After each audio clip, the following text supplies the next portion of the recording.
No police.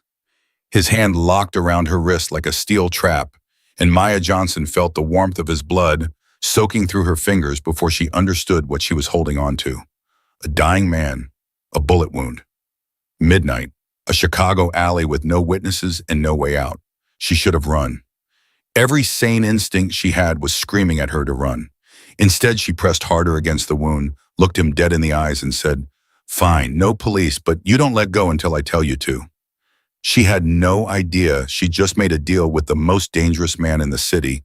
If that sent a chill down your spine, you're exactly where you need to be. Subscribe right now, hit that bell, and ride this story all the way to the end. And drop a comment, tell me what city you are watching from. I want to see how far Maya's story travels. The chain on Maya Johnson's bicycle snapped at 11:49 on a Tuesday night, and that small, stupid mechanical failure was the exact moment her life stopped being her own. She didn't know that yet. All she knew was that she was standing in the rain on Wentworth Avenue, Southside Chicago, with 14 undelivered orders going cold in her bag, and a dispatcher named Kevin who was already calling her for the third time in 6 minutes. She answered on the fourth call. "Maya, I got customers threatening to, my chain broke." Silence, then, "Your what?" "My chain?" "Kevin, the thing that connects the pedals to the wheel, it broke. I'm standing on Wentworth and 31st in the rain with 14 orders and a bicycle that is now just a very heavy piece of decoration. Can you run them?" She stared at the phone. "Michigan Avenue is 2 miles away." "So that is absolutely not happening, Kevin." She hung up. She stood there for a moment, letting the rain hit her face like it meant something personal, which honestly it did. It always rained on her worst nights, as if the city kept a specific meteorological grudge against her. She was soaked through her left knee, aching the way it had been aching since February, her shoulders burning from the double shift she'd worked because rent was due Friday, and her bank account was doing what her bank account always did, which was nothing helpful. She started walking, wheeling the useless bike beside her. She made it half a block before she heard it. Not a crash. She'd heard crashes. The South Side gave you an education in the sounds of bad things happening, and a crash was ordinary. This was something else, a single heavy impact like the world stopping short, followed by a silence so complete it pressed against her ears. Her feet stopped before her brain told them to. Keep walking, said the part of her that had survived 26 years in this city by minding her own business. Whatever that was, it is not your problem. Then she heard breathing, wet, ragged, the kind that comes from a body fighting itself just to stay open. She turned the corner. The black SUV was wedged against the side of the building like it had been thrown there, driver's door open, engine still running, one headlight buried in brick. And on the ground, in the space between the car and the curb, was a man, big, broad, dark suit, soaked black with rain, and something else. His left hand was pressed against his side, and his right hand was flat on the asphalt, and he was pushing himself up with every ounce of strength he had left, which wasn't enough. Maya stood 10 feet away and counted to 3. Then she went to him. She dropped to her knees in the gutter, without thinking about the water, without thinking about her jeans, without thinking about anything except that his hand was dark with blood, and his color was wrong, and the way he was breathing scared her more than anything else. "Hey." She put her hand on his shoulder. "Hey, look at me." His eyes opened, dark, so dark they absorbed the light instead of reflecting it. They found her face, and she felt the moment they focused, felt the precise second when he went from looking at her to actually seeing her. And what she saw in those eyes wasn't fear. It was calculation. Cold, immediate, involuntary calculation, the kind that doesn't stop even when you're dying. "Don't," he said. "Don't what? Don't help you. You're bleeding out." "Don't call." He stopped, drew a breath that sounded like gravel. "Don't call anyone." She already had her phone in her hand. She looked at it, then at the wound, then at his face. And she understood, not slowly, not after thinking it through, but all at once, the way you understand things you don't want to understand, that this was not a car accident. The SUV jumping the curb was the result of what had already happened. What had already happened was a bullet. Someone had put a bullet in this man, and he had kept driving until he couldn't drive anymore. She put her phone back in her pocket. "Okay," she said, "no calls. Move your hand." He looked at her hand, then at her face. "What? Move your hand from the wound so I can see it." I need to know how bad. I know how bad. I don't. Move your hand. Something happened in his face, brief, almost invisible, the flicker of someone recalibrating. He moved his hand. It was bad. She'd seen bad before her childhood had been an education in bad, but the sight of it made her stomach slide sideways. Entry wound lower left side, and she couldn't tell from looking whether it had exited. The bleeding was heavy and rhythmic and hungry. She pulled her hoodie off over her head and pressed it against the wound and leaned her full weight into it, both hands, everything she had. Hold this, she said. He reached up and covered her hands with his, pressing down, and she felt the strength in his grip, even now, even bleeding and fading on a wet sidewalk, and something about that grip, that refusal to let go, told her he had been in bad situations before and had made a habit of surviving them. What's your blood type? She asked. He blinked. Whatever he'd expected her to say, it wasn't that. Oh, negative. She looked up from the wound. That's my blood type. He stared at her. Universal donor, she said. Both of us. She held his gaze. What's your name? A pause that lasted exactly long enough to tell her the answer that came after it wasn't the whole truth. Victor. Victor what? Another pause. Marino. The name meant nothing to her. She filed it away and moved on. I'm Maya. Do you have someone I can call without calling police? Because you need blood and you need a doctor and you need both of them fast. So if you have a number on inside jacket, he said, left pocket. Phone. She reached inside his jacket. She registered expensive fabric, the kind that felt structured and serious, even soaking wet, and found a black phone. No case, no screen protector, like a man who replaced things rather than protecting them. She held it up to his face. He looked at it. It unlocked. She handed it to him. He dialed from memory, 7 digits, no name in the contacts. When someone picked up, he said 3 words in a voice that had gone flat and controlled and completely terrifying. Wentworth and 31st. He lowered the phone. 7 minutes, he said. You'll lose too much blood in 7 minutes without pressure. I know. So stop telling me to go. He looked at her for a long moment. I didn't tell you to go. You were about to. The corner of his mouth moved. Not a smile. Something adjacent to one on a face that didn't do smiles easily. 7 minutes, he repeated. She kept both hands on the wound. The rain came down. You do this a lot, she asked. Get shot and call people in code.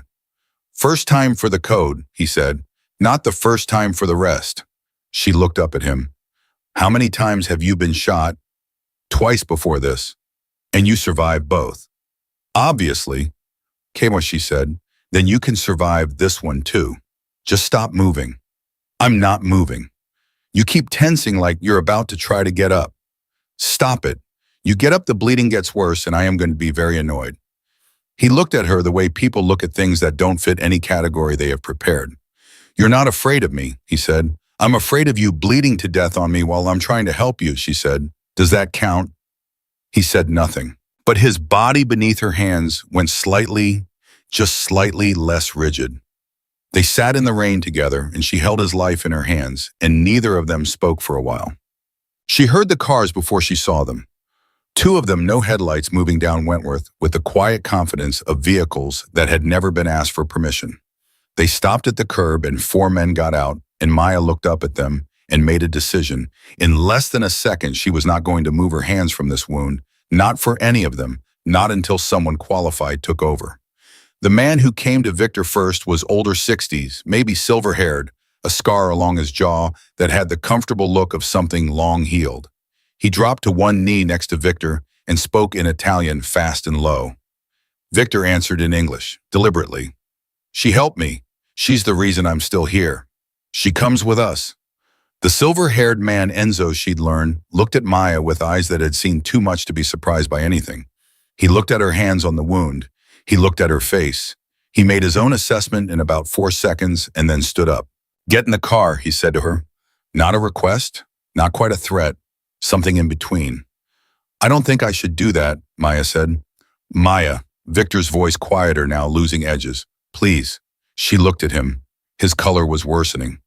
The hoodie was saturated. She looked at the car. She looked at her bag on the ground beside her, Maya J., written in black marker on the side, absolutely the most ordinary object in this entire situation. She picked up the bag, she got into the car. She told herself it was because he needed continuous pressure on the wound during transport. She told herself it was temporary. She told herself a lot of things in those 30 seconds, the way you do when you know that what you're doing is not strictly safe and your instincts are trying to be polite about it.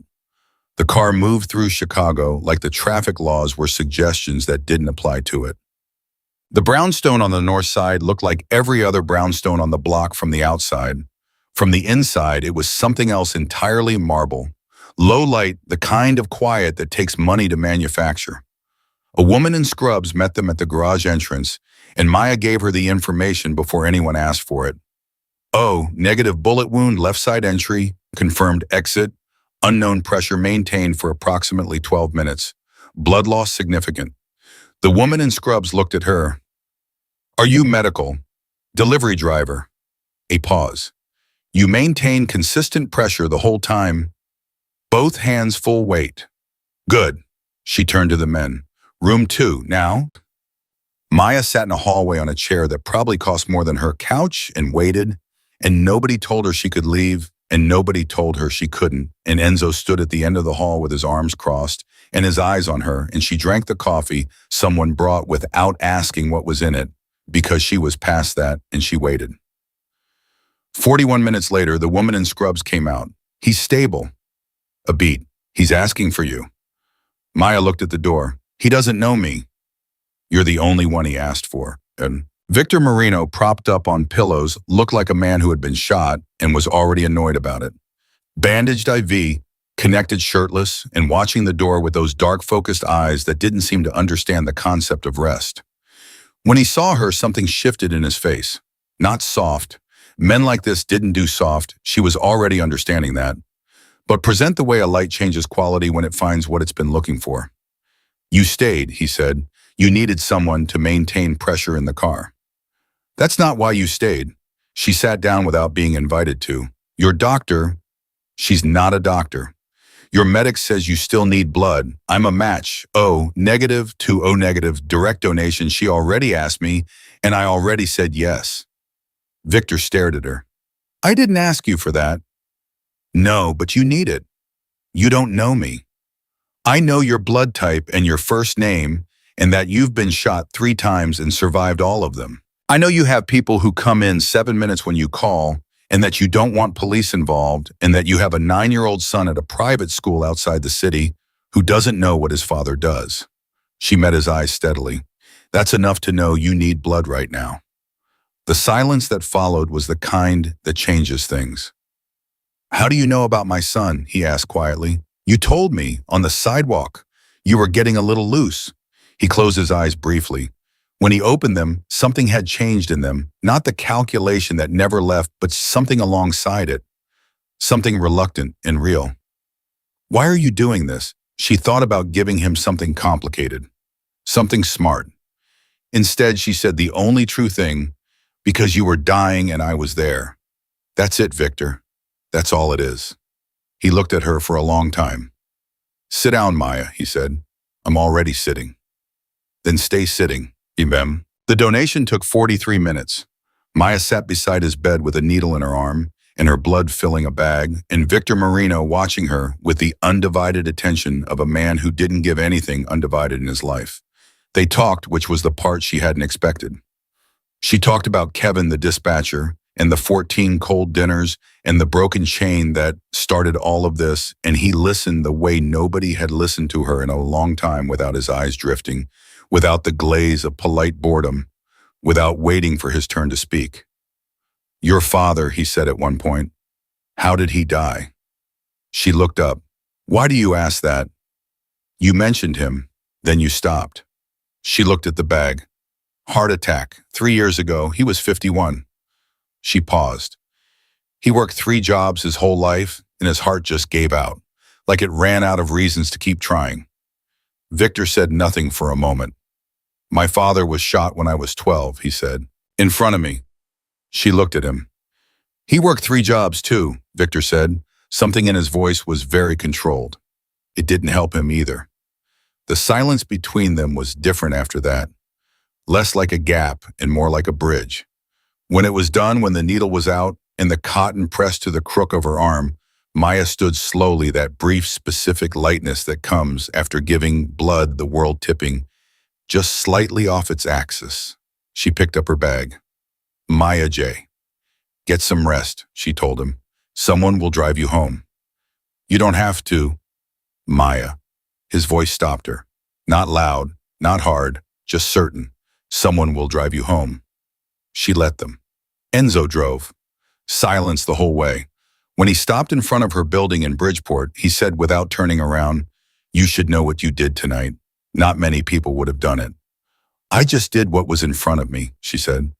"That's rarer than you think." She got out, went upstairs, sat on the edge of her bed in her wet clothes and stared at the bruise already purpling in the crook of her elbow and told herself it was over. A thing had happened, an extraordinary, dangerous, inexplicable thing, and now it was over. She was wrong. 3 days later, she came downstairs to find a new bicycle locked to the rack outside her building.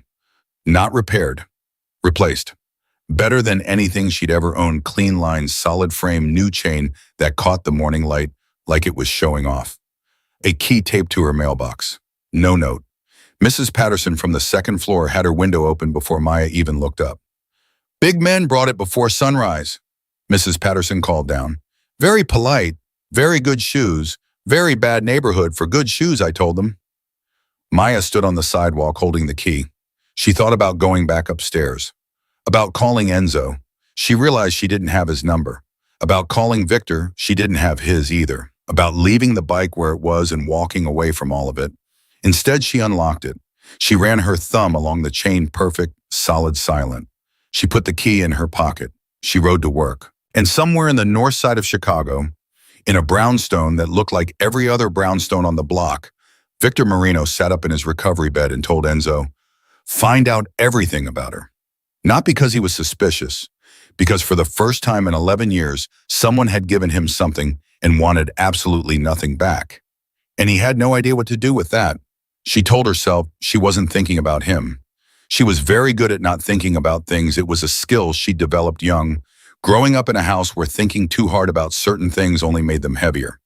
So she rode her new bicycle to work on Wednesday and Thursday and Friday, and she did not think about Victor Marino.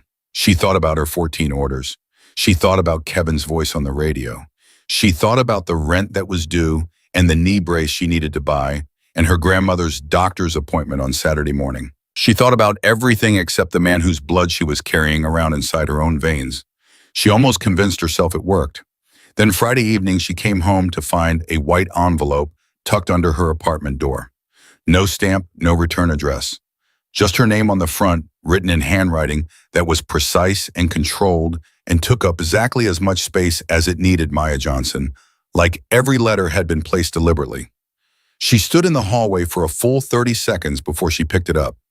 Inside was a single card. No letterhead. 3 sentences, the same handwriting. The orders you lost Tuesday night, 14 of them.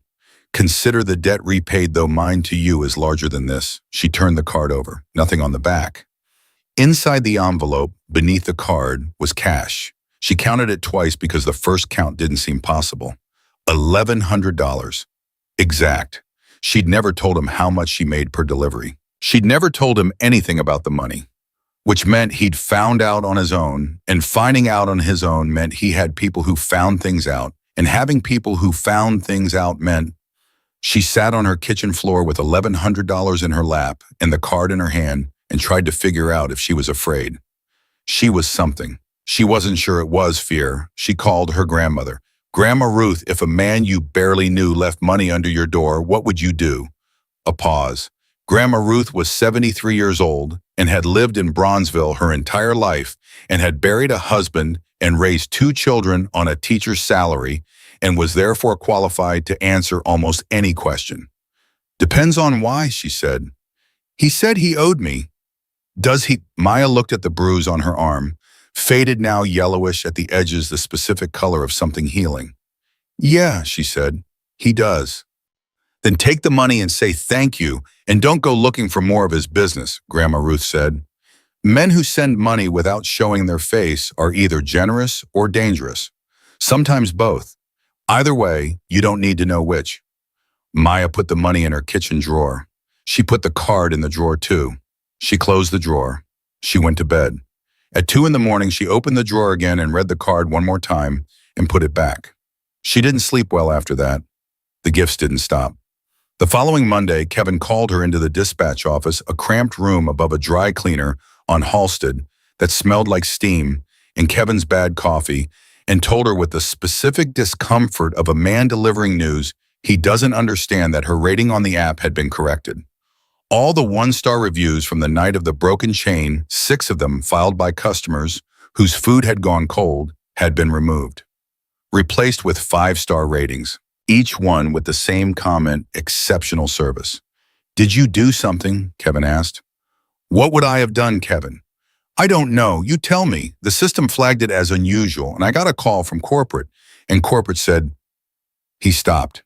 He rubbed the back of his neck. Corporate said your account was flagged for priority protection. I don't even know what that means. I didn't know we had that. Maya kept her face neutral. Maybe it's a new program. It's not a new program, Maya. I've been with this company for 8 years and…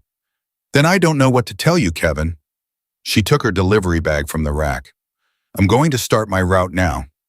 She walked out before he could say anything else and stood on the sidewalk for a moment, breathing carefully. Priority protection. Victor Marino had reached into the logistics software of her delivery company and adjusted her employee profile. The man had been shot 4 days ago and was apparently spending his recovery rearranging her professional life. She didn't know whether to be grateful or terrified. She decided she could be both. She was 3 hours into her shift when the black car appeared. It didn't follow her. It was never directly behind her, nothing that obvious, but it was there. At the corner of 35th when she came out of a delivery, on Michigan Avenue when she stopped to check her phone, parked outside the coffee shop on Wabash where she took her 20-minute break. Always the same car, always just far enough away to be almost deniable. She locked her bike to a pole, walked directly to the car, and knocked on the window. The window came down. The driver was younger than she'd expected, maybe 25, with a face that was trying very hard to be expressionless and not quite making it. Hi, Maya said.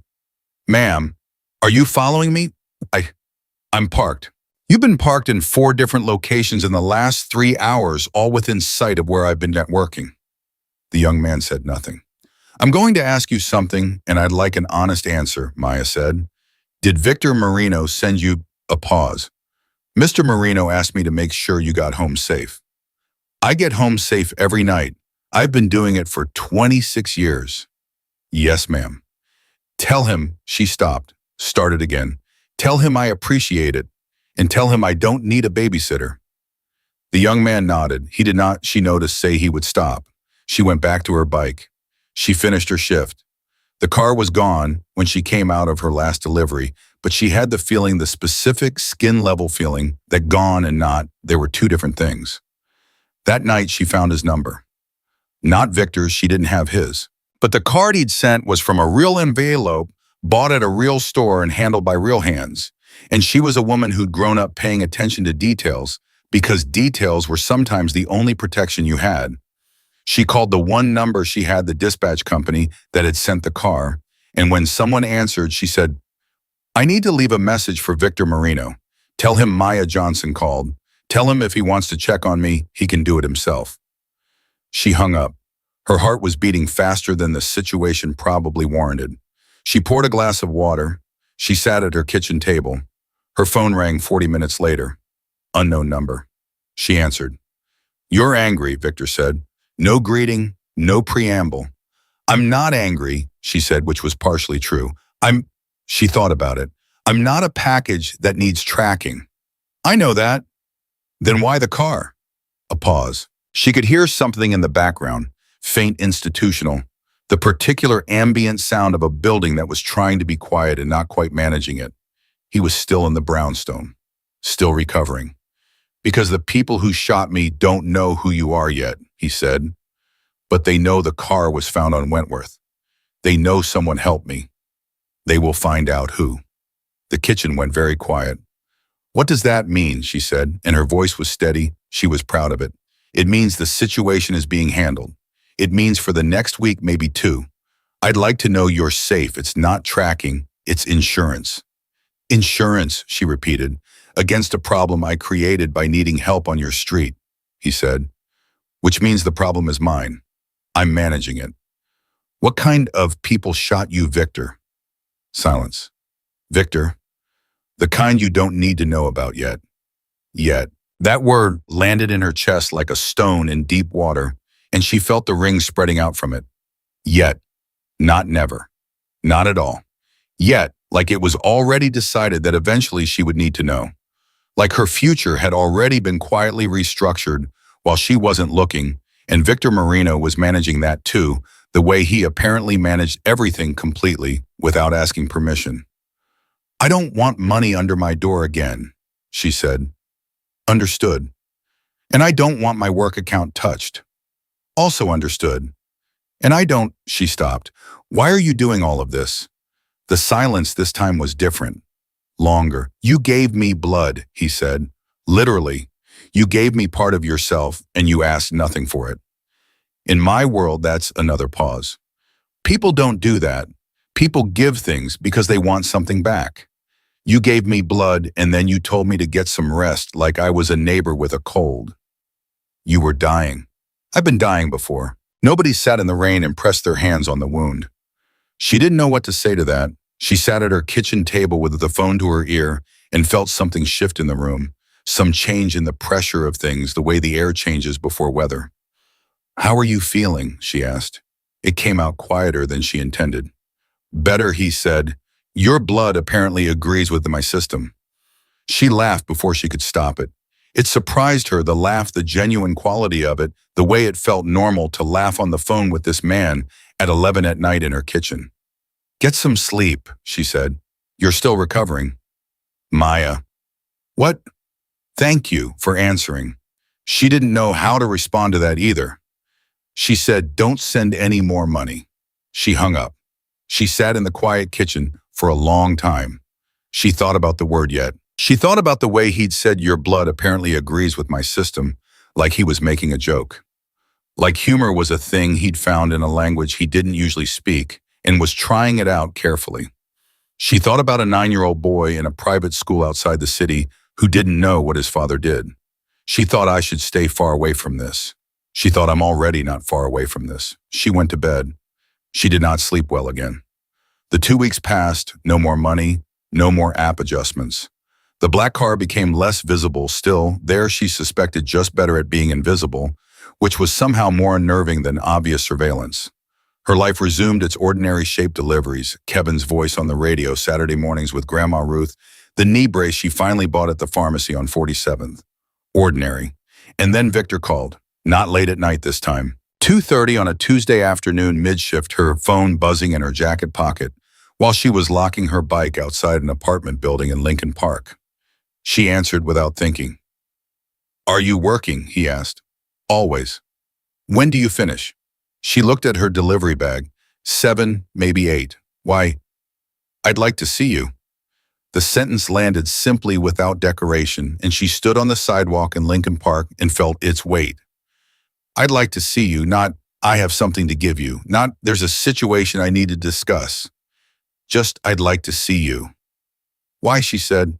Because you're the only person I've talked to in 2 weeks who hasn't told me something they wanted me to hear, he said. You say what you actually think. Victor, I don't think that's a good idea. I know. She stopped, looked up at the building. Someone's dinner was getting cold. You're not someone I should be having coffee with. No, he said. I'm not. So why are you asking? Because I want to. A beat. And because I think you want to too. She opened her mouth to say no. The word was right there, simple, one syllable, completely available. She had it in her hand. 8:30, she said. There's a diner on Kermack. Manny's. I'll be there at 8:30. She hung up and stared at her phone and said out loud to the Lincoln Park sidewalk, What is wrong with you, Maya? Nobody answered. She picked up her bag and went back to work. He was already there when she arrived.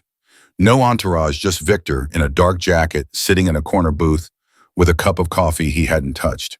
He looked different outside the recovery room. Larger somehow in the way that some people fill a space differently when they're standing in their power instead of lying in a hospital bed. But also, and this surprised her, less certain. Like the chair across from her was territory he wasn't sure about. She sat down. "You look better," she said. "I feel better." The wound healing. He looked at her arm. "Yours." She turned the inside of her elbow up. The bruise was gone. Just skin. All healed. The waitress came. Maya ordered coffee and pie because she hadn't eaten since noon, and she was not going to perform not hungry for anyone. Victor ordered nothing else. The waitress left. "You came," he said. "I said I would." "People say a lot of things." "I'm not people in general," she said. "I'm a specific person. I said I'd be here at 8:30, and I'm here at 8:30. He looked at her, that look again, the one that measured without being unkind. "My people found out more about the night we met," he said. She wrapped her hands around her coffee mug. "Okay. The men who shot me, they were watching the block for 2 days before. Traffic cameras, building cameras, we pulled footage." He paused. "You're on the footage. Twice. Coming and going on your route. So they know what I look like. They knew before I told anyone about you. That's why the cars stayed on your block longer than I originally said." His voice was steady, but something underneath it was not. "I need you to know the truth of what that means, and what I've done about it." She put down her mug. "What have you done about it? The men who shot me are no longer a concern." He said it the way you'd say a meeting had been rescheduled. Simple. Final. She understood exactly what he meant. She sat with it for 3 full seconds. "No longer a concern," she repeated. "No. Victor," she kept her voice level. "How many people know who I am? How many people in your world know my name and my address and what I look like?" He held her gaze. "Too many," he said. "That's the honest answer. I am trying to reduce that number. But too many." She nodded slowly. Her pie arrived. She ate a bite. She was aware that eating pie while processing the information she'd just been given was perhaps unusual, but she needed something ordinary in her hands. "What do you want from me?" she asked. "Nothing." "Victor."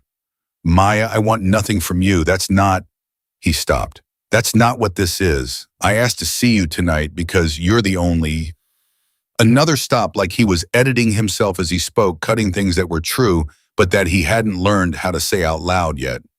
"You're good," he said finally. "You are genuinely good in a way that's uncommon. And I am spending too much of my life around people who are not that."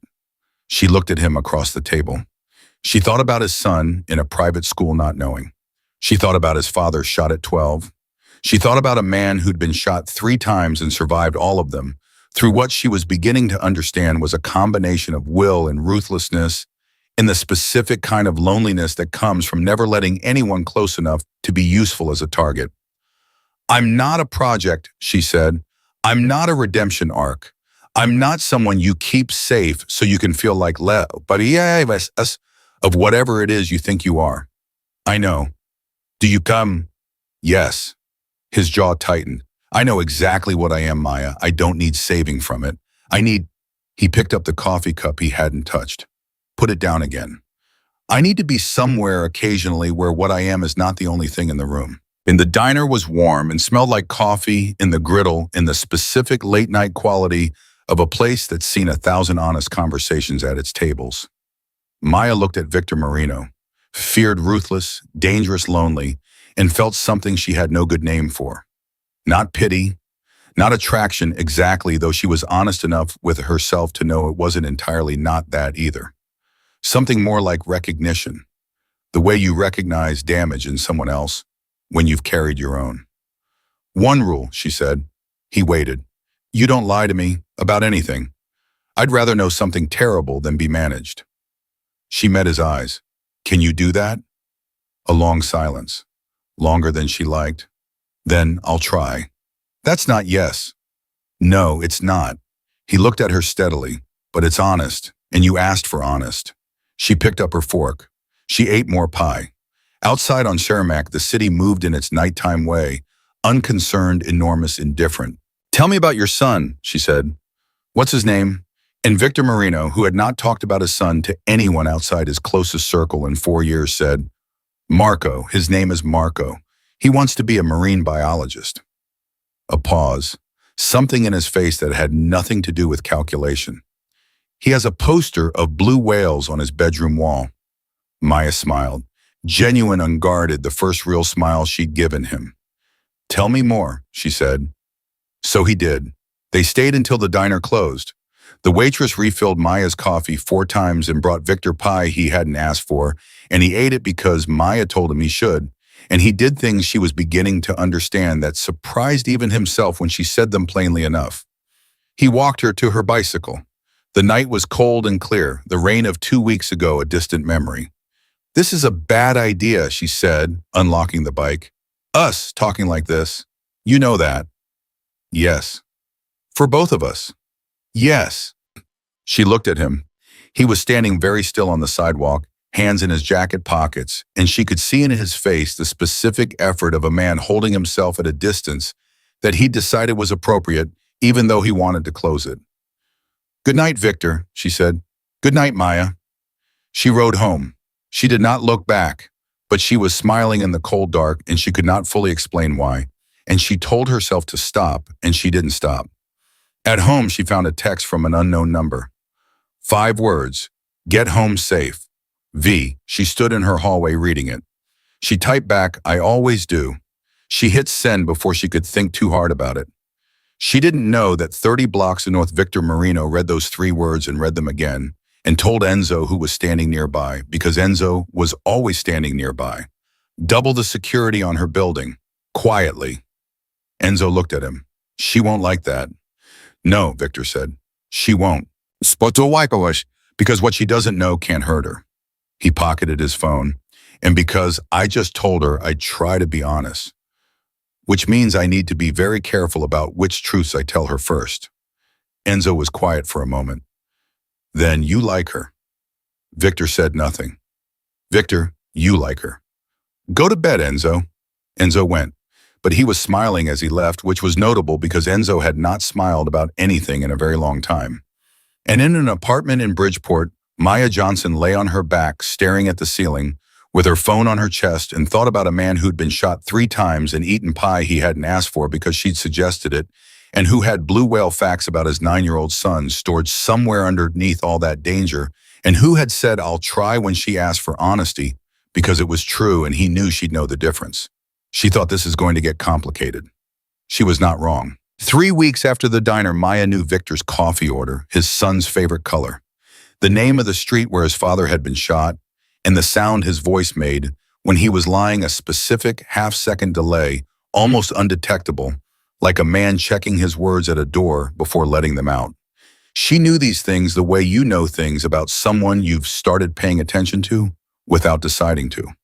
The information had come in quietly through phone calls that started as 5 minutes and ran to 40 through a second dinner, and then a third through text messages at odd hours that were never about anything important and were always somehow exactly what she needed to read.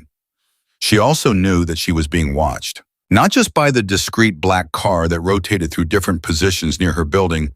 She'd stopped pretending not to notice that, but by people inside Victor's world who were watching the way people in his world watch things carefully without blinking, calculating risk. She felt it the way you feel weather. She hadn't said anything to Victor about it yet. She was still deciding what she wanted to say. Then on a Thursday morning, everything she hadn't said stopped being optional. She was coming out of her building at 7 a.m. when a woman stepped off the sidewalk and directly into her path. 40s Italian expensive coat, the kind of posture that came from a lifetime of being the most important person in every room. She looked at Maya the way a jeweler looks at a stone someone brought in from the street, assessing skeptical. Not unkind, but not warm either. You're Maya Johnson, the woman said. Depends on who's asking. I'm Carla Marino, she said. Victor's sister. Maya shifted the delivery bag on her shoulder. Okay. I'd like to talk to you. I'm working. I know your schedule, Carla said, and said it simply like it was a neutral fact, which made it more alarming than if she'd said it as a threat. You don't start your first route until 8:15. You have time. They went to a coffee shop 3 blocks away. Maya ordered her own coffee. She paid for it herself deliberately. Carla watched this, and something in her expression shifted very slightly toward something that was not quite respect, but was in the same neighborhood. They sat across from each other, and Carla Marino put both hands flat on the table and said, "My brother has not eaten dinner with anyone outside this family in 4 years. He has not answered a personal phone call after 10 p.m. in 4 years. He has not smiled, actually smiled, not performed it in longer than that. In the last 3 weeks, he has done all three." She paused. "Because of you." Maya said nothing. "I'm not here to threaten you," Carla said. "I'm here because I need to know what you want from him." "Nothing," Maya said. "Same answer I gave him. Same answer that keeps being true. People always want something." "Then I'm a statistical anomaly," Maya said. "Look, I'm going to be straight with you, Miss Marino, because that seems to be the only way I know how to operate. Your brother and I have had dinner twice and talked on the phone a lot. That's it. Whatever you're worried about." "I'm not worried about you hurting him," Carla said. "I'm worried about him hurting you." She said it quietly, without drama, the way you say things you've been carrying for a long time. He's trying. He has been trying to build something different, something cleaner for 2 years now.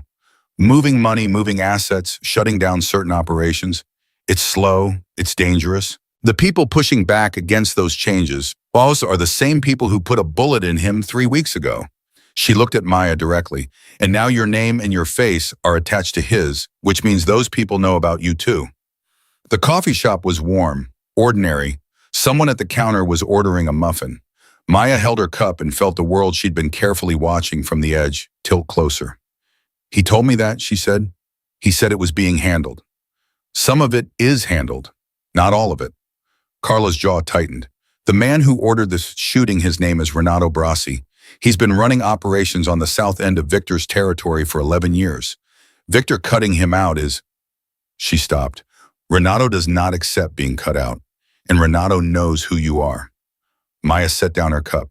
"How do you know he knows?" "Because Renato sent a message to Victor 2 days ago." Carla reached into her coat and put a photograph on the table. It was Maya, on her bicycle. On Wentworth Avenue, timestamped not from the night of the shooting, but from last Tuesday. 6 days ago, during her regular shift, someone had been following her with a camera and had sent the photograph to Victor Marino as a message, and the message required no translation. Maya looked at the photograph for a long time. She looked at herself, small and ordinary on her bicycle, completely unaware of the camera. She looked at the timestamp. She thought about last Tuesday. She'd had a good shift. No broken chain, good tips. She'd called her grandmother on the way home. "Victor doesn't know you're here," she said. It wasn't a question. "No." "Why not?" "Because Victor would handle it the way he handles everything," Carla said, "which is to move you somewhere safe and deal with Renato and tell you only what he decided you needed to know. He would protect you, and he would lie to you to do it, and eventually you would find out, and whatever this is between you would be over before it started." She picked up her own coffee. "I'm here because I think you deserve to know the truth before he makes that decision for you." Maya sat in the coffee shop with the photograph on the table between them and thought about what Victor had said at Manny's diner. "I'll try." Not yes, "I'll try." And she'd accepted it because he'd been honest about the limitation. But this photograph had been in Carla's coat for 2 days, which meant Victor had known for 2 days, and he had called her twice in those 2 days and said nothing. "What does he plan to do about Renato?" Maya asked. Carla looked at her steadily. "What do you think?" "I think I don't want to know the specific answer to that." "No," Carla agreed. "You probably don't." "And me, what does he plan to do with me?" "There's a safe house on the north side." "No." The word came out flat and final. "I'm not disappearing into a safe house while someone else manages my life. I have a grandmother. I have a job. I have—" She stopped, breathed. "No." Carla studied her. "You understand what Renato is capable of." "I'm starting to." "And you're still saying no." "I'm saying no to the safe house. I'm not saying no to being careful." Maya picked up the photograph. She looked at herself on the bicycle one more time. Then she folded it and put it in her jacket pocket. "I want to talk to Victor." Carla was quiet for a moment. Then she did something Maya hadn't expected. She smiled. Small complicated the smile of a woman who'd been hoping for a specific answer and had gotten it. Good, she said. So do I. She called him from the sidewalk outside the coffee shop, standing in the November cold, Carla next to her. 3 rings before he picked up. She could hear from the sound of the background that he was in the brownstone. In the room she'd sat in twice, she thought. The recovery room or nearby. Maya. His voice was warm in its controlled way. You're up early. Your sister came to see me, she said. Silence. Not his usual calculating silence. Something sharper, more reactive. What? Carla. She met me outside my building. She showed me the photograph Victor. She kept her voice even, but her hand on the phone was not. The one Renato sent you 2 days ago. The silence this time was long enough that she counted to 6. I was going to tell you, he said, when I had it handled. And there it is, she said, and her voice finally cracked through the even surface, not into anger, but into something more tired and more honest than anger. That's exactly the thing I told you not to do. I told you don't manage me. Don't decide what I need to know and deliver me a version of events that you curated. I was protecting you. You were protecting yourself from having to tell me the truth. Another silence. She heard him exhale a long, slow breath, the specific breath of a man accepting that he has lost an argument he prepared for. You're right, he said. She hadn't expected that. She'd expected defense, explanation, rationalization. The 2 words landed without cushioning, and she had to take a second with them. I need you to tell me everything, she said. Right now, on the phone. All of it. Maya. All of it, Victor, or I walk. She heard him make a decision. She could feel the moment of it through the phone, the way pressure changes before a door opens. Renato Brasi has been a problem since August, he said. When I started pulling back from his operations, he took it as a betrayal. The shooting wasn't random. He planned it to send a message to everyone watching that pulling back from him comes with consequences. A pause. He sent the photograph because he wants me to know he can reach the people I care about. It's leverage. He's used it before. People you care about, she repeated. Yes. Is that what I am to you? The pause before his answer was the longest yet. Yes, he said. Maya, yes. And I know that is not a simple thing given everything, and I know I have no right to. Stop. She pressed her eyes closed. Stop managing the sentence. Just say the true thing. I care about you, he said, more than makes sense for the amount of time I've known you. And that terrifies me because it means someone can use you to get to me. And the last time someone used a person to get to me, he stopped. Stopped completely like a door shutting. What happened the last time, she said quietly. Marco's mother, he said, and said nothing else. And Maya understood all at once the way you understand things that were never explained, but were always there to be understood, that Marco's mother was not alive, that she had been used as leverage, that whatever had happened to her was the thing that lived behind Victor's eyes when he thought no one was watching. Victor, she said, yes. I'm not going to a safe house. Maya. But I'm also not going to pretend I didn't see that photograph. She opened her eyes. Carla was watching her with the patient attention of someone listening to an audition. So here's what's going to happen. You're going to tell me exactly how serious this threat is on a scale I can actually measure. And I'm going to tell you what I'm willing to do and what I'm not. And we're going to make a decision together. Not you for me. Together. The silence this time was different from all the others. This was not calculation. This was, she thought, a man encountering a thing he didn't have a framework for and being surprised to find he wanted to learn one. Okay, he said. Okay, together, he said. Yes. She looked at Carla. Carla gave her a small nod that meant several things simultaneously, most of which boiled down to good. I'm coming to you, Maya said into the phone. I'll be there in an hour. I'll take the train, she said. I know where it is. She hung up. She looked at Carla Marino. Thank you, she said, for coming to me. He's difficult, Carla said. He's been difficult his whole life. But she paused, searching for something accurate. He's worth it, if you can stand the difficult part. I haven't decided yet, Maya said. Carla smiled again, and this time it was warmer. That's the right answer, she said. The women who decided too fast were always the ones who left. She walked away. Maya stood on the sidewalk and looked at her phone and looked at the pocket where she'd put the photograph and made a list in her head of every reasonable thing she should do right now, which started with going to work and ended with going to work and did not include taking the red line to the north side to have a confrontation with a mafia boss about shared decision-making. She took the red line.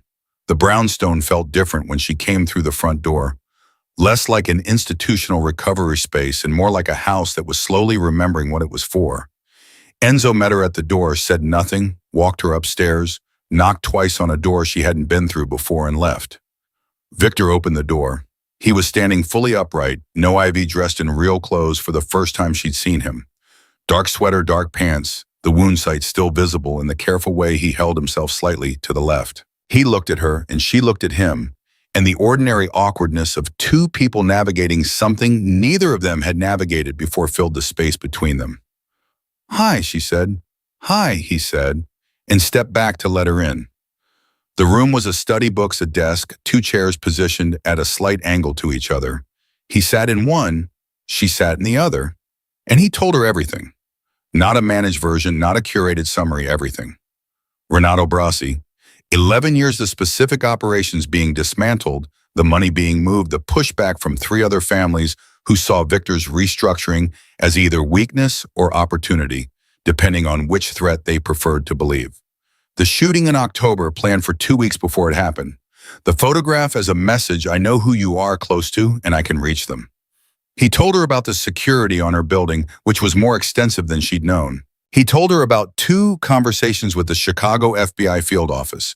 Quiet, careful conversations because Victor was beginning to understand that the kind of legitimate future he wanted for Marco required a different set of relationships than the ones he'd built his life on. He told her about Elena, Marco's mother, who had been taken 7 years ago by a rival operator in a dispute that had nothing to do with her, who had survived, who had left, who had taken Marco, and then, after 18 months, had been killed in a car accident that the insurance report called an accident, and that Victor had spent 2 years investigating and had never been able to prove was anything else. He told her this quietly in a voice that had no drama in it, the voice of someone who has lived with a thing long enough that it no longer screams, it just sits. Maya listened. She did not reach for his hand. She did not say she was sorry. She let him finish and sat with the weight of it for a moment, and then said, "How much time before Renato becomes an active threat again?" Victor blinked. He'd clearly expected something other than that. "Enzo thinks 2 weeks, maybe 3. We're accelerating the restructuring to cut his access to funds. When he can't pay his people stop being his people." "So you're not fighting him. You're starving him out." "Yes." "Is that enough?" "It will be. Renato is dangerous when he has resources. Without them," Victor paused, "he becomes someone else's problem. That means the FBI. Eventually. You're building a case." "I'm building a future," he said. "The case is a byproduct." He looked at her steadily. "For Marco. Everything I'm doing right now is for Marco."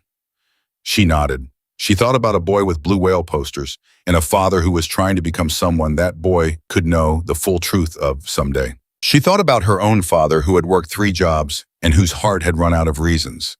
She thought about the specific arithmetic of men who wanted to do better and how often the wanting was genuine and how rarely it was enough. "What do you need from me?" she asked. He frowned. "What? You've told me the whole picture. I'm inside it now, whether I chose to be or not. So what do you need from me? Now, what do you want to do for me? What do you actually need?" He was quiet for a long time. She let him be quiet. She'd learned that his silences were not gaps in conversation, but actual thinking, the real kind, and interrupting them only got you the managed version of what came after. "I need you to be careful," he said finally. "Different route to work every day. Don't be predictable. If something feels wrong, call Enzo. His number is in your phone already." She started to object and he held up one hand. "Not instead of calling 911 before. Call Enzo first, then 911 if needed. That's all I'm asking." "Different routes," she said. "And Enzo's number?" "Yes, that's manageable." She looked at him. "Was it that hard to just ask?" "Yes," he said honestly. She almost smiled. "Victor, the FBI thing. Are you going to be okay?" "After when this is, I have agreements in place," he said carefully. I won't pretend there's no TA, there will be a cost.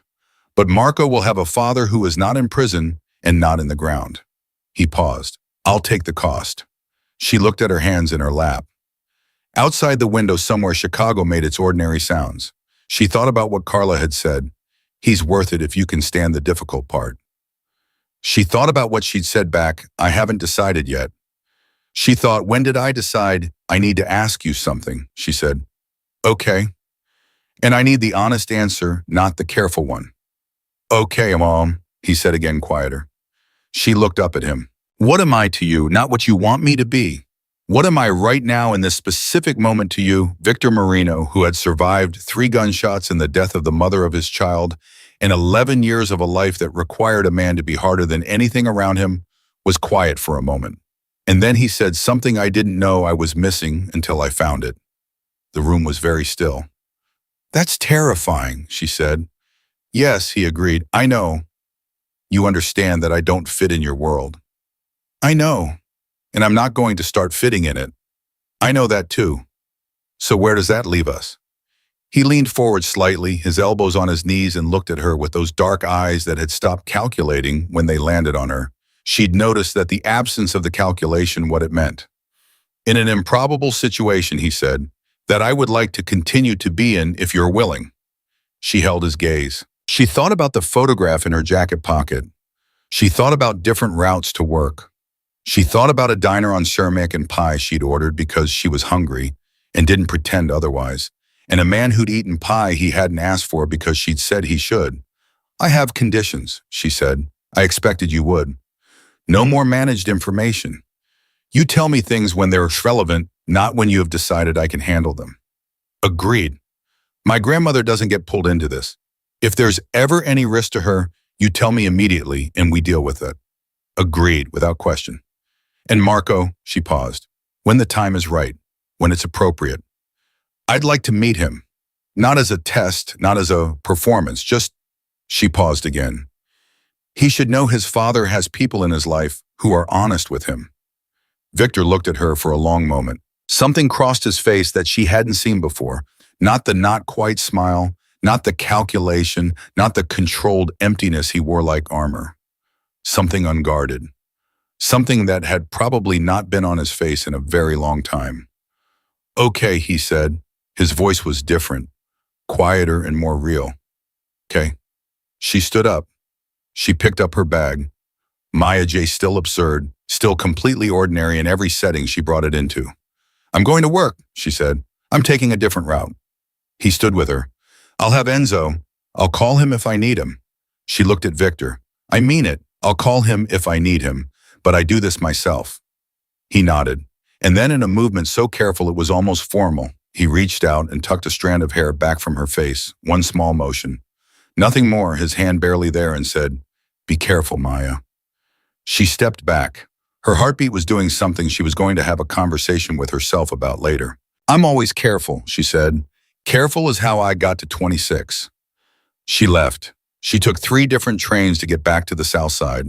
She was 20 minutes late to start her shift. Kevin called while she was locking her bike, and she answered and said before he could speak, I know, Kevin, I'm starting now. You okay? Kevin asked, which was unusual for a Kevin who did not typically ask after the state of her wellness. Yes, she said, wiped out straight. You just sound different. She thought about Victor's hand barely there at her temple. She thought about a boy named Marco in blue whales. She thought about Renato Brasi and a photograph taken on a Tuesday she thought was a good day. I'm fine, Kevin, she said. I'll check in at noon. She started her route.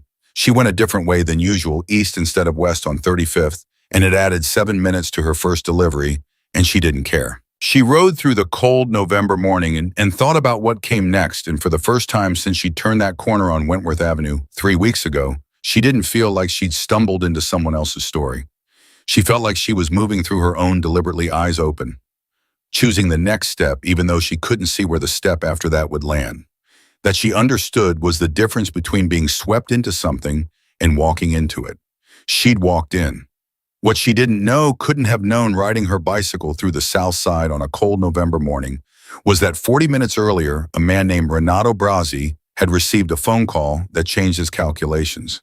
and that the change in his calculations meant he was no longer willing to wait, and that the person he'd decided to move against first was not Victor Marino. It was Maya. She noticed the van first. Not because it was suspicious, not immediately, but because it was parked in front of Mrs. Patterson's building 2 mornings in a row, and Mrs. Patterson's block didn't get commercial vans. It was a residential street, tight, the kind where everyone knew every car by sight. Maya had grown up reading streets the way other people read rooms, and this van read wrong. She didn't stop.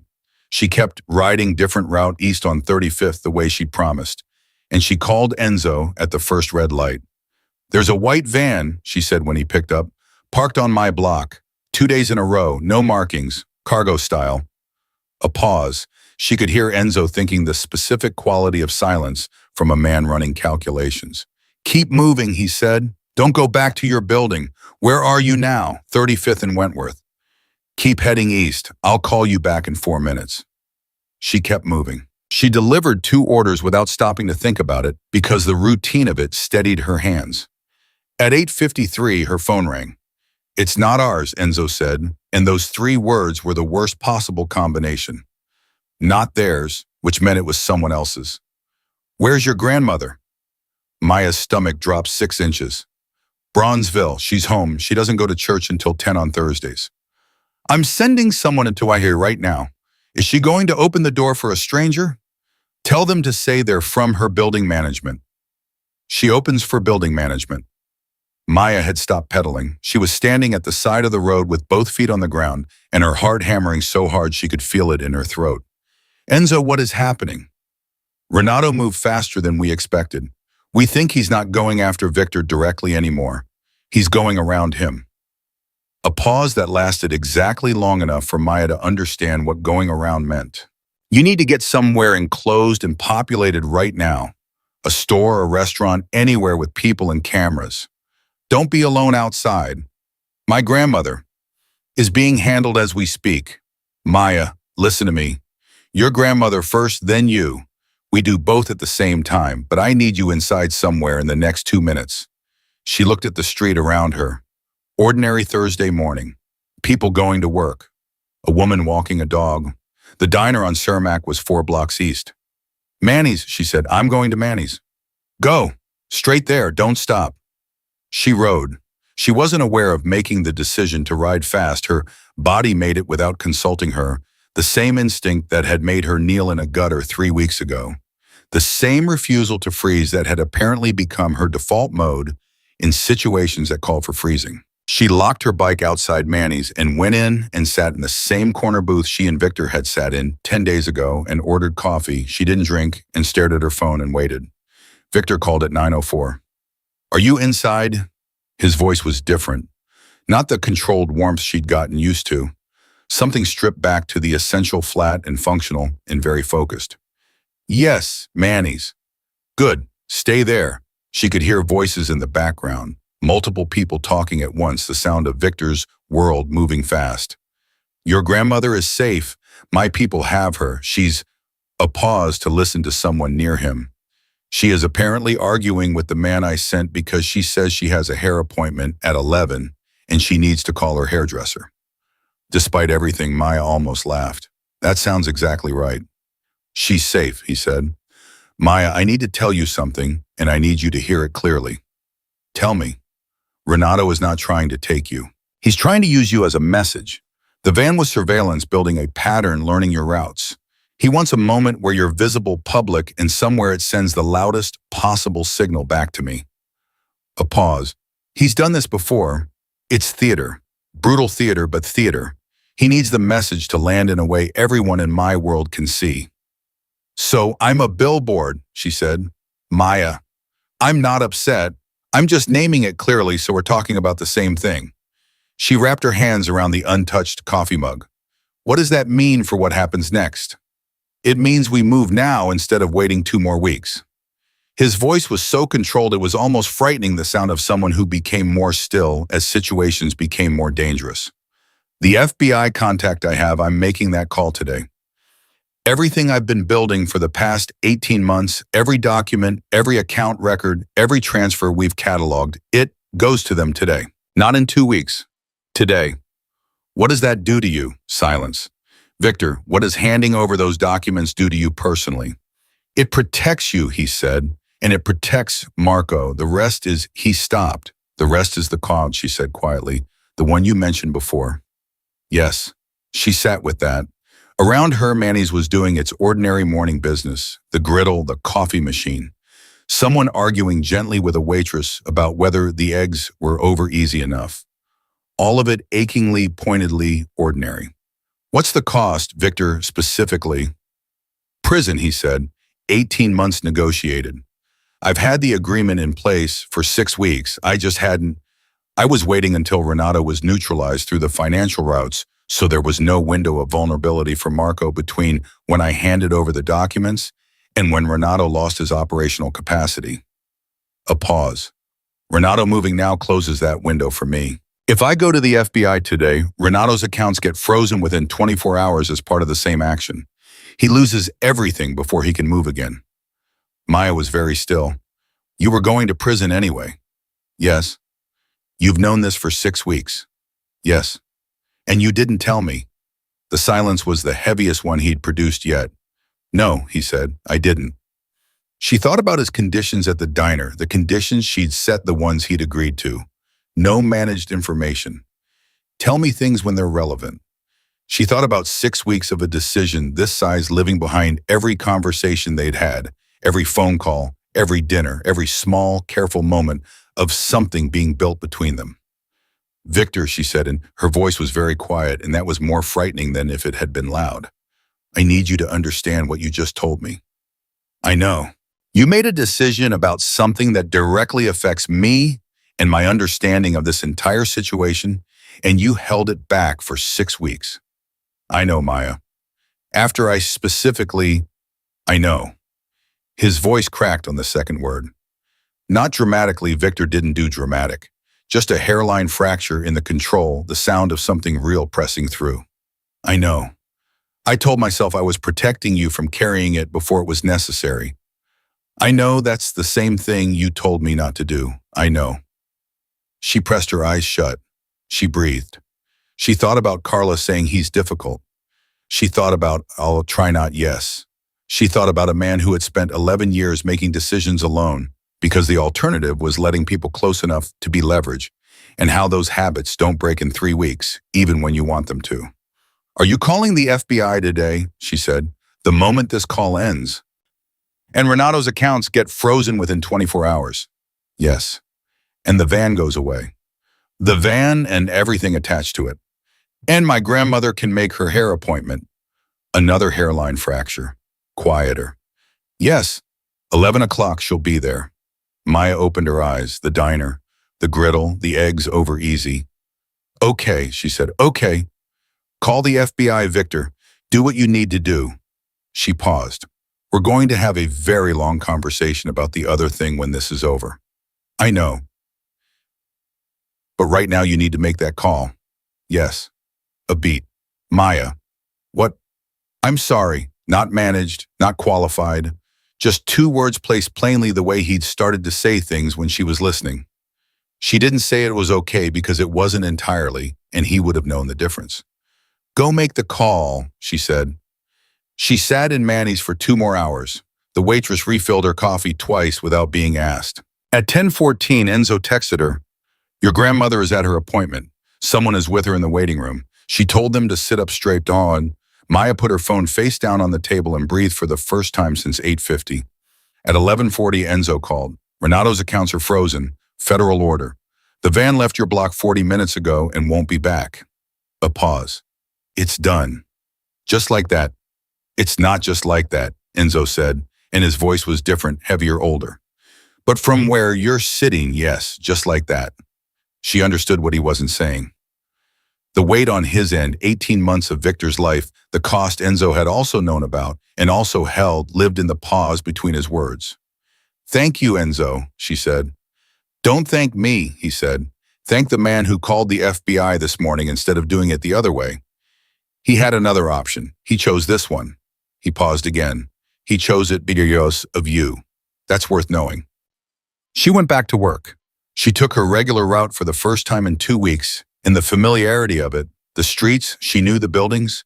She recognized the rhythm of the city moving around her in its ordinary, unconcerned way, felt like something returned to her that she hadn't known was missing. At 3 in the afternoon, her phone rang. Unknown number, she answered. Miss Johnson, a woman's voice. Professional measured the specific register of official business. My name is Special Agent Diane Torres, FBI, Chicago Field Office. I've been working with Mr. Marino on his cooperation agreement. He asked me to call you directly to confirm that the matter involving Renato Brasi has been resolved at the federal level and that you are no longer considered a person of interest to any ongoing criminal operation. A pause. He wanted you to hear it from someone other than him. Maya stopped walking. He asked you to call me. Yes, ma'am. From the FBI. Yes, ma'am. But she stood on the sidewalk in the November afternoon holding her phone and felt something in her chest that she didn't have a clean word for. Victor Marino, who managed everything, who curated information, who made decisions alone, had made the decision, this time to hand the confirmation to someone Maya could verify, someone she couldn't doubt specifically, so she wouldn't have to take his word for it. It was the most elaborate and genuinely strange apology she had ever received. Thank you, Agent Torres, she said. Can I ask how long will the federal cooperation process take for Mr. Marino? That's not information I can share. He told me 18 months. A brief pause. That's consistent with the agreement, yes. Thank you, Maya said. She hung up. She looked at her delivery bag. She had 6 more orders. She delivered them. She went to see Grandma Ruth that evening. Her grandmother was at her kitchen table when Maya came in, which was where Grandma Ruth was most evenings, coffee. At her left hand, the Bible open, at her right, the television on, in the other room because she liked the noise. She looked up when Maya sat down and said immediately, "Those were Victor Marino's people." Maya blinked. "How do you know that?" "Because I'm 73 and not foolish," Grandma Ruth said. "The young man who came for me this morning. Polite, very good coat. And when I asked him who sent him, his face did something specific, like a man whose answer is more complicated than yes or no." She looked at her granddaughter steadily. "Victor Marino, who I have read about in the Tribune." Maya sat at the kitchen table across from the woman who had known her entire life and told her everything. Not a summary, everything. The alley, the blood, the donation, the bicycle, the dinners, Carla, the photograph this morning, the FBI call, all of it. It took 40 minutes and Grandma Ruth's coffee went cold and she didn't touch it. She listened the way she always listened, completely, without interrupting, her eyes on Maya's face, reading the things that words left out. When Maya finished, Grandma Ruth was quiet for a moment. "Do you love him?" she asked. "Grandma, that's a yes or no question, Maya Renee." Maya looked at the table. She thought about 3 weeks that had felt like a year, about the quality of his attention, about blue whale posters, about "I'll try." About 18 months and the cost and the FBI call he'd made this morning instead of the other option Enzo had implied existed. "I don't know yet," she said honestly, "but I think I could." Grandma Ruth picked up her coffee, remembered it was cold, set it down again. "He's going to prison. 18 months. That's a long time to wait for a man who might come out different from how he went in." "I know. And when he comes out, he's still going to be who he was. Changed some maybe, but the same man." "I know that too." Grandma Ruth looked at her granddaughter for a long time. "Your grandfather was not an easy man," she said finally, which was a sentence she'd never said before in Maya's presence. "He had a temper. He had pride like a wall. He had a way of deciding things without asking that made me want to throw dishes." She paused. "He was also the most loyal person I have ever known in my life. He would have burned the world down for this family." Both things were true at the same time. She looked at Maya. "The question is never whether a man is complicated. The question is what he does with the complicated parts." Maya looked at her grandmother. "He called the FBI this morning instead of the other option." "What was the other option?" "I don't know specifically, but I know it wasn't prison." Grandma Ruth nodded slowly. "Then he did the hard right thing instead of the easy wrong one." She picked up the cold coffee and drank it anyway with the pragmatism of a woman who never wasted things. "That's not nothing, baby." "No," Maya said, "it's not." She drove home. She sat in her apartment, which felt quieter than it used to, the specific quiet of a space that had gotten used to phone calls at odd hours and was now waiting for one. She thought about calling Victor. She thought about what she would say if she did. At 9 p.m. he called her. "Enzo told me about your grandmother's hair appointment," he said. He said she told his man to sit up straight. She tells everyone to sit up straight. She told the physical therapist at the community center to sit up straight.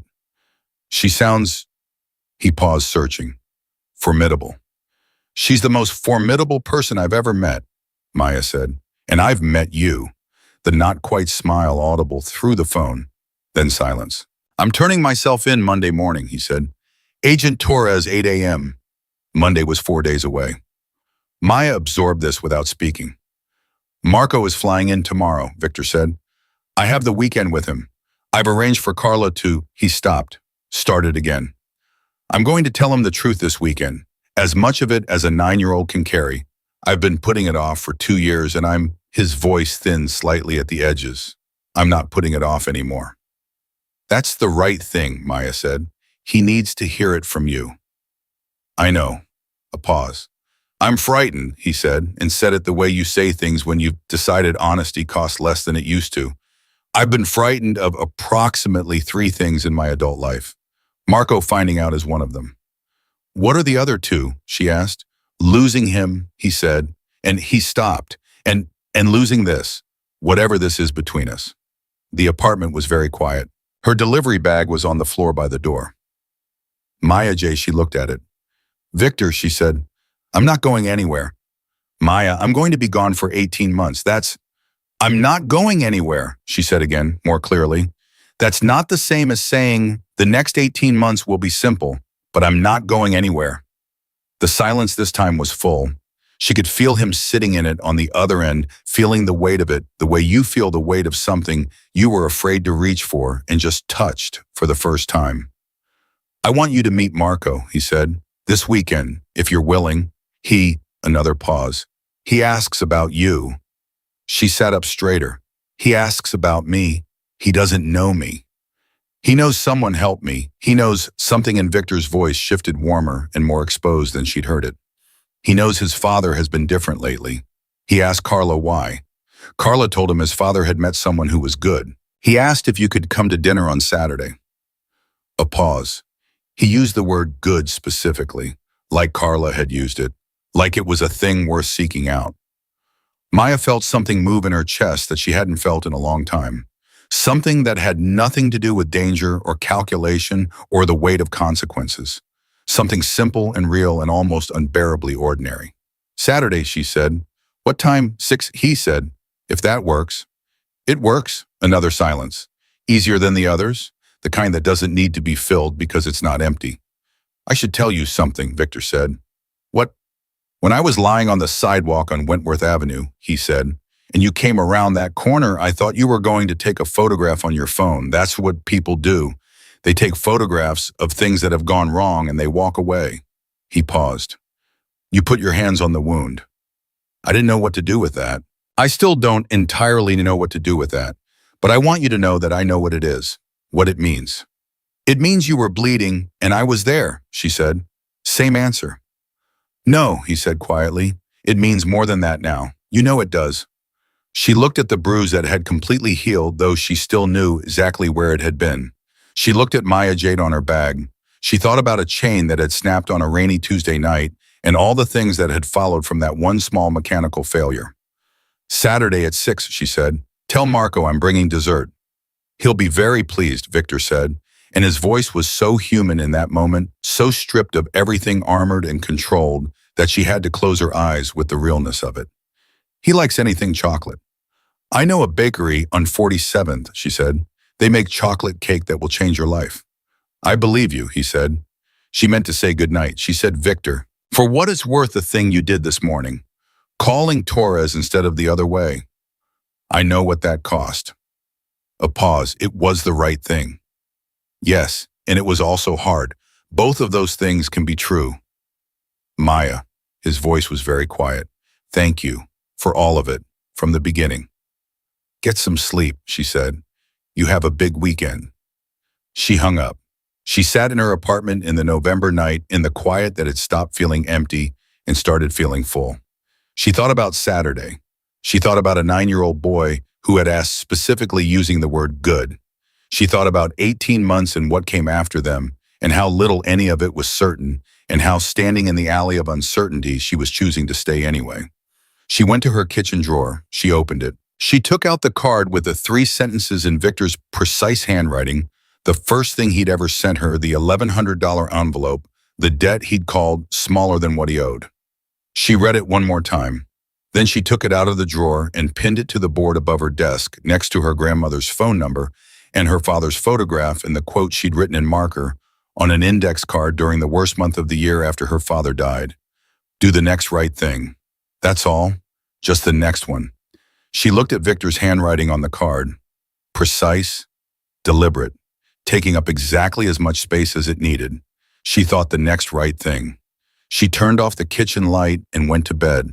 And for the first time in 3 weeks, she slept without waking once, which was its own kind of answer to a question she hadn't known she was asking. 4 blocks north in a parked car outside her building, the discreet protection Victor had arranged, which was still there, still quiet, still unacknowledged, stayed until 2 a.m., then changed shifts seamlessly, because Victor Marino, even from a position of surrender, still managed everything he could reach.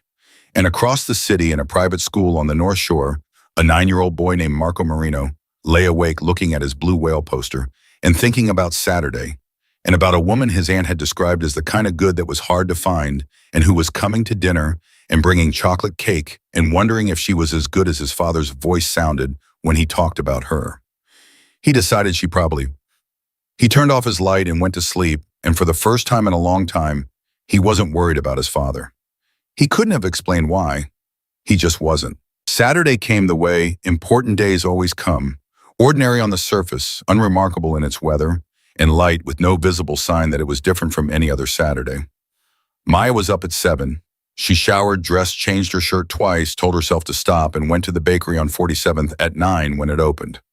The woman behind the counter, who knew Maya by face, if not by name, looked at her and said, "Special occasion dinner," Maya said, with a 9-year-old who likes chocolate.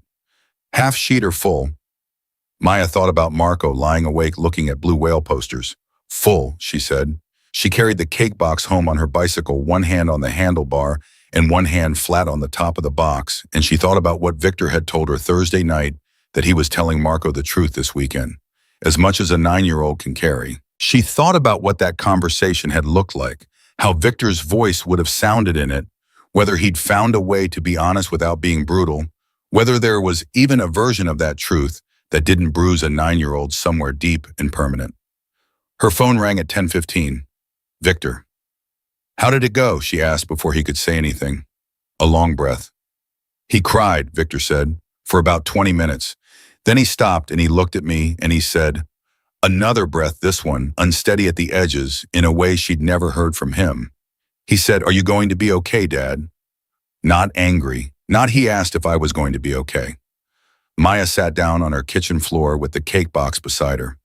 "Victor, he's 9 years old and his first question was about me," Victor said, and his voice was breaking apart at the seams in the specific way of a man who has been holding something together through sheer force of will and has just discovered he can put it down. I don't deserve that." "Yes, you do," she said. "He learned that from somewhere. Children don't ask if their parents are okay unless someone taught them that other people's hearts matter." She paused. "You taught him that. Whatever else you taught him that." The silence on the other end was the longest, most complete silence she'd ever heard from him. It wasn't calculating. It wasn't controlled. It was a man sitting with something true that he hadn't been ready to receive. 6 o'clock, he said finally. His voice was different, quieter, cleaner, like something had been removed from it that had been sitting there too long. "I'll be there," she said. "And Victor, you're going to be okay too, for what it's worth." "It's worth a great deal," he said. "More than you know." She spent the rest of the morning doing ordinary things with the particular intentionality of someone who understands that ordinary things are not small. She called Grandma Ruth. She did laundry. She ate lunch at her kitchen table and read 3 pages of a book she'd been trying to finish for 2 months. She tried not to rehearse what she was going to say to a 9-year-old boy she'd never met, because every rehearsal felt false, and she'd learned from Victor that the managed version was always worse than the true one. She arrived at the brownstone at 5:58. Enzo opened the door, which was unusual. Usually it was one of the younger men. He looked at the cake box, then at her face, then at the cake box again. "Full sheet," he said. "He likes chocolate." "He's going to like you," Enzo said and stepped back to let her in. She heard Marco before she saw him, his voice carrying from somewhere deeper in the building, asking something in rapid half Spanish, half English, that resolved into, "Is she here yet? Because the pasta is going to get cold," and Aunt Carla said. And then he came around the corner and stopped. He was small for 9 slight, with Victor's dark eyes and a face that was still entirely a child's face, unguarded, expressive, everything happening on the surface. He looked at Maya and then at the cake box and then at Maya again and said, "Is that chocolate?" "Full sheet," she said. "I was told you had opinions about chocolate. My dad said you know a bakery on 47th. Your dad was right." Marco looked at her for another 2 seconds with the direct, uncomplicated assessment that only children and certain kinds of dangerous adults could manage. Then he said, "Okay," as if a decision had been made, and turned and walked back the way he'd come, calling over his shoulder, "She's here, and she brought a full sheet." Maya looked at Enzo. Enzo almost smiled. She followed Marco. Victor was in the kitchen, actually in the kitchen, not delegating, standing at the stove with his sleeves rolled up, in a dish towel over his shoulder, looking like someone who had made a decision to be domestic and was executing it with the same focused intensity he brought to everything. He turned when she came in, and the expression on his face when he saw her was the most unguarded thing she'd ever seen on him. Not the not-quite smile, something real and undefended and slightly overwhelmed. "You came," he said. "I said I would," she said. Same exchange as always. Same answer. His eyes said he knew that and was grateful for the consistency of it. She put the cake box down and rolled up her own sleeves and said, "What can I do?" The dinner was the most ordinary 2 hours Maya had spent in a month. Marco talked constantly about the blue whales, about his school, about a friend named Devin who could hold his breath for 2 minutes and 17 seconds, about whether sharks could technically be friendly if they were raised from birth in the right environment.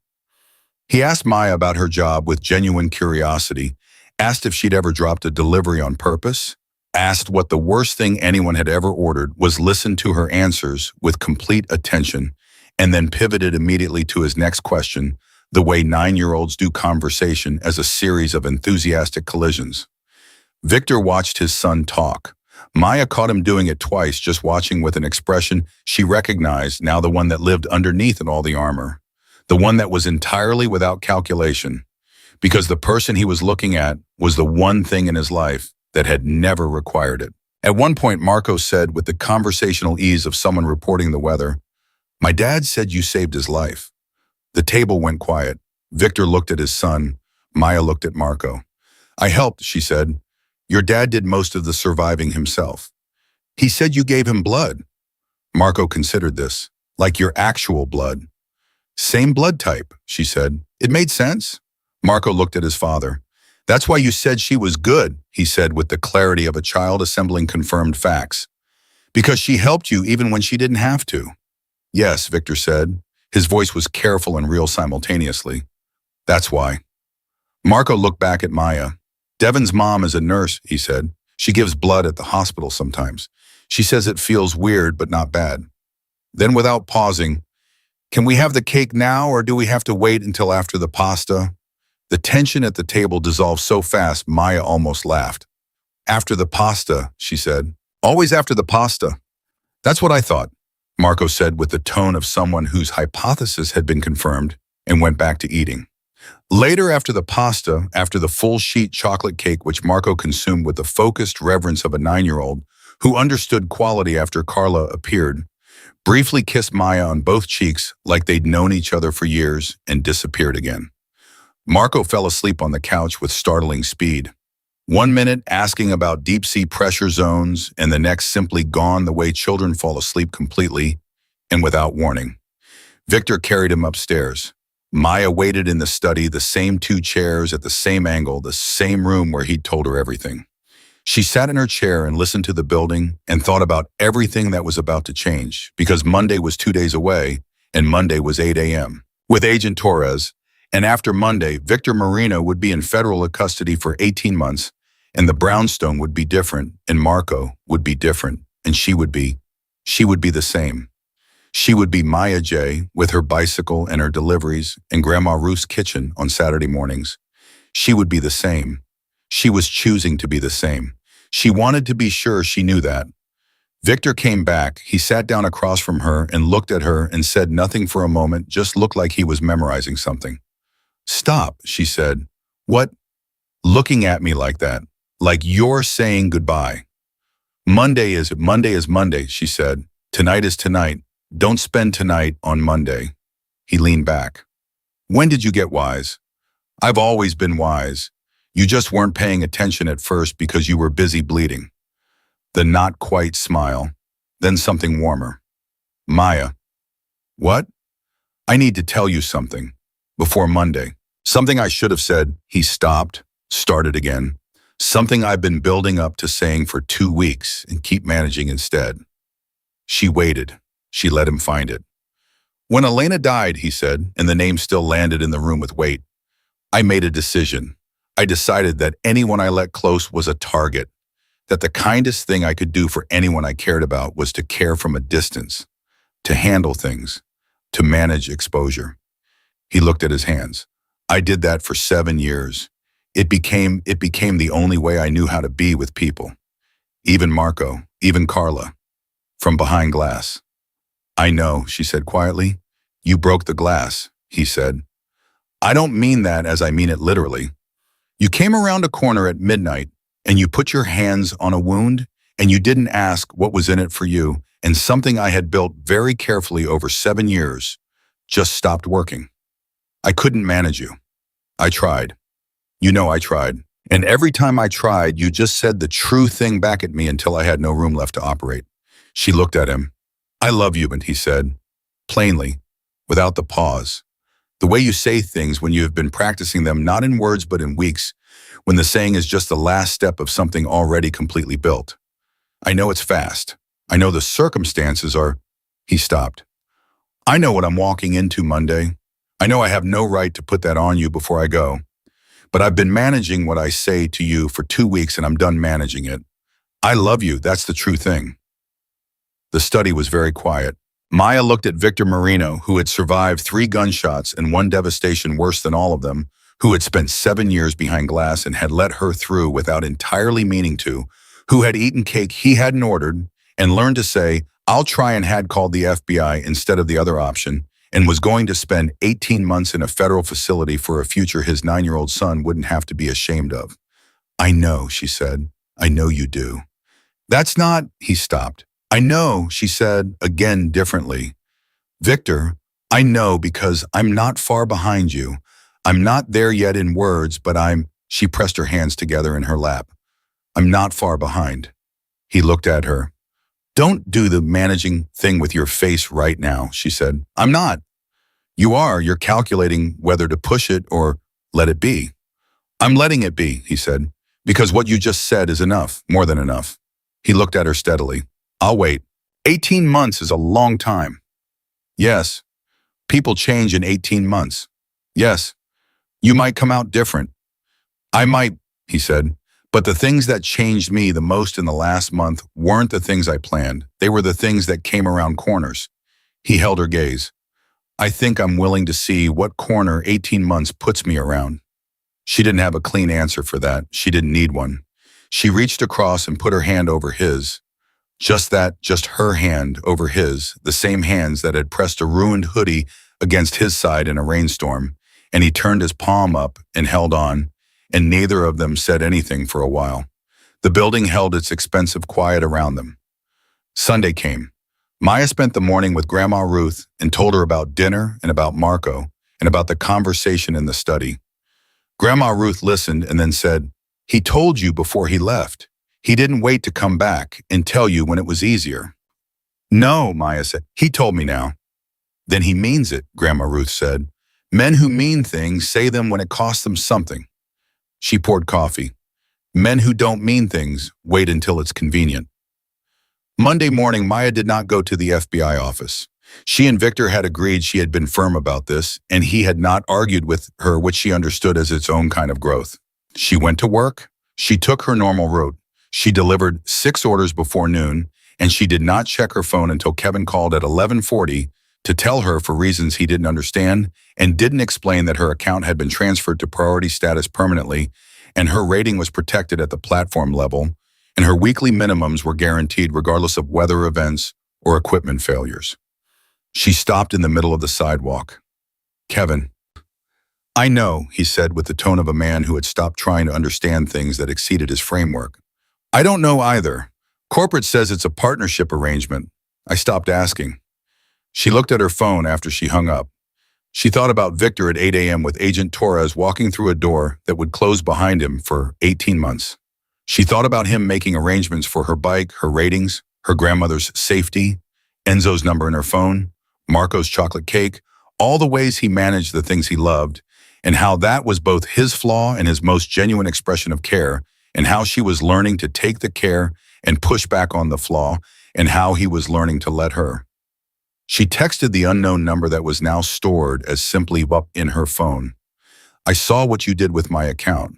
We're going to talk about that when you're out." She paused, then added, "Be okay in there." 3 hours later, from a number she didn't recognize, a facility number, she realized the kind with too many digits, a single text arrived. "I will be. Take different routes. V." She laughed out loud on the sidewalk alone in the middle of the afternoon, and the people walking past her gave her the specific wide berth that Chicago pedestrians gave to people experiencing inexplicable private joy. The months move the way months move when you have decided to live forward instead of sideways.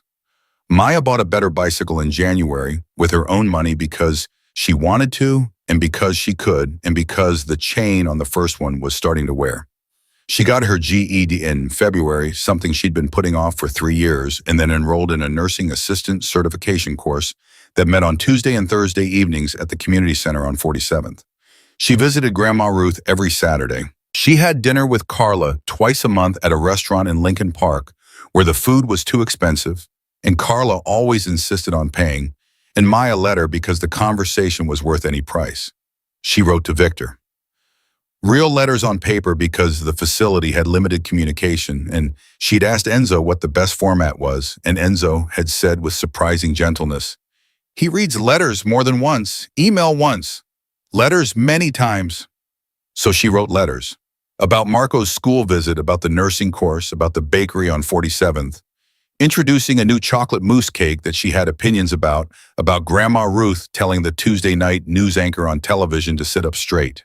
She wrote about ordinary things deliberately because she understood that ordinary things were what he needed most from the outside, proof that ordinary continued, that life was moving, that there was somewhere normal for him to come back to. He wrote back. His letters were shorter. He had acknowledged once on a phone call, a natural writer, but they were precise in the way everything about him was precise. He wrote about Marco's visit, about a book on marine biology he'd found in the facility library that he'd put aside for Marco, about a man in his unit named Gerald, who was 64 years old and had been inside 3 times, and who made the best chess player Victor had ever encountered. He wrote once in a letter that was otherwise about a philosophy course offered through the facility's education program. "I think about the corner on Wentworth Avenue almost every day. Not with regret, with something I don't have a better word for than gratitude. You came around that corner. Everything after that is because of that." She pinned that letter next to the card on the board above her desk. 14 months into the 18, Marco called her. Not Victor Marco, from his school phone at 4:15 on a Thursday. "Miss Maya." He'd started calling her that sometime around month 3 after the second dinner, and a Saturday at the aquarium that Carla had arranged. Ms. Maya, like a teacher he liked. "Hey Marco, what's up? My class is doing a presentation about people who make a difference in their community." A pause. "I want to write mine about you." She sat down. She was at the community center between the Thursday session ending and the parking lot filling back up, and she sat on a bench in the hallway and held the phone and felt something move through her that she didn't try to name. "Marco, there are a lot of people more impressive than me. My dad says what makes someone impressive isn't how big their job is," Marco said. "It's whether they do the next right thing when it costs them something." Another pause. You did that. I know the story. He told me all of it. She pressed her hand over her eyes. I want to write about you, Marco said again firmly, with the particular stubbornness of a 10-year-old who had inherited his father's capacity for quiet certainty. If that's okay. That's okay, she said. Her voice was not entirely steady. You can write about me. Good. Immediately businesslike. I have 7 questions. Do you have time? I have time, Marco. He asked his 7 questions. She answered all of them. When he hung up, she sat in the hallway of the community center for 5 minutes and then went back inside for her next session because that was the next right thing and it was available to her, and she did it. Victor came home on a Tuesday in April, 18 months and 4 days after he had walked into Agent Torres's office on a Monday morning. Enzo picked him up. Maya was not there, she and Victor had agreed, and this time she had been the one to suggest it, not at the facility, not at the brownstone. She would see him when he was ready to step back into his own life, not at the moment of release which belonged to Marco. Marco was there. She knew that much. She knew because Carla texted her a single photograph, not of Victor, not of Marco, but of the car pulling away from the facility, taken from behind just the car and the road ahead of it in the April morning light. No caption. She didn't need one. Victor called her that evening at 7. Hi, he said. Hi, she said. How does it feel? Strange, he said. Loud. Everything is very loud. A pause. Good loud. Just, I forgot how much sound ordinary life makes. It takes a few days. You'd know about that. I read, she said. I knew you were coming home. I wanted to know what to expect. He was quiet for a moment. She could hear him breathing, just breathing the simple sound of a man in a room that wasn't a facility room, and she let him have it. Marco made me read his presentation, he said. The one about you? He told me, 7 questions on a Thursday. He gave you 9 out of 10 characteristics of community leadership. Victor's voice was warm in a way that had nothing managed in it whatsoever. He took 1 point off because he said you don't always answer texts fast enough. She laughed. Genuine, startled, the best kind. That's fair. He got an A. Of course he did. A pause. Maya. Victor. Can I see you? She had known this question was coming. She had known it for 14 months, had turned it over in her mind, had understood that 18 months of letters and phone calls, in ordinary life moving forward, in nursing courses on Tuesday and Thursday evenings, in 7 questions from a 10-year-old had been building toward this particular Tuesday evening question. She was not afraid of it. She was exactly the right amount of ready for it. Saturday, she said. Manny's, 8:30. The pause before his answer was shorter than any pause he'd ever given her. I'll be there. I know, she said. So will I. She hung up. She sat in her apartment in the April evening, the same apartment, same kitchen drawer with the same card in it, same board above the desk with the letter pinned next to the card, same Maya J bag by the door. And she thought about a bicycle chain snapping on a rainy Tuesday night and a man bleeding in a gutter and the specific, unremarkable, world-altering decision to turn a corner instead of walking past it.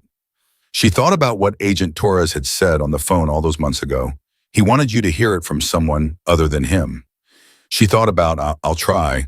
She thought about full-sheet chocolate cake and blue whale posters and Grandma Ruth saying men who mean things say them when it costs them something. She thought about what Enzo had said in the car the very first night driving her home through Chicago while her arms still ached from the needle. You should know what you did tonight. Not many people would have done it. And she thought I just did what was in front of me. She still believed that. She still believed it was that simple, that the whole extraordinary machinery of the last 19 months had turned on the simplest possible hinge, a woman choosing not to walk past, pressing her hands on a wound, staying when she could have run. That was all. That was where it started. But she understood now what she hadn't understood in the rain on Wentworth Avenue, that what you start with your hands, you finish with your whole life. That kindness, real kindness, the kind that doesn't ask what's in it for you, has a weight to it, a momentum.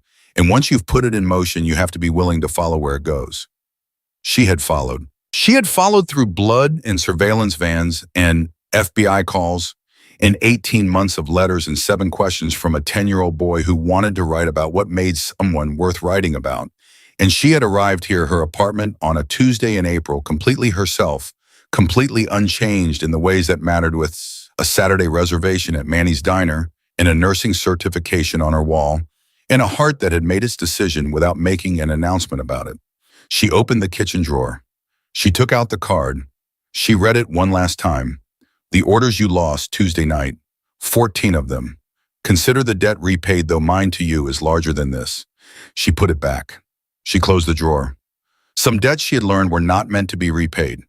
They were meant to be built on slowly, honestly, with both hands in the full knowledge of what you were building and who you were building it with. Some debts were just the beginning of something that had no proper name yet, but was real nonetheless, as real as blood, as real as a chain, snapping at the exact right moment on a rainy Tuesday night in Chicago, turning an ordinary delivery girl's ordinary life into the most important corner she would ever turn.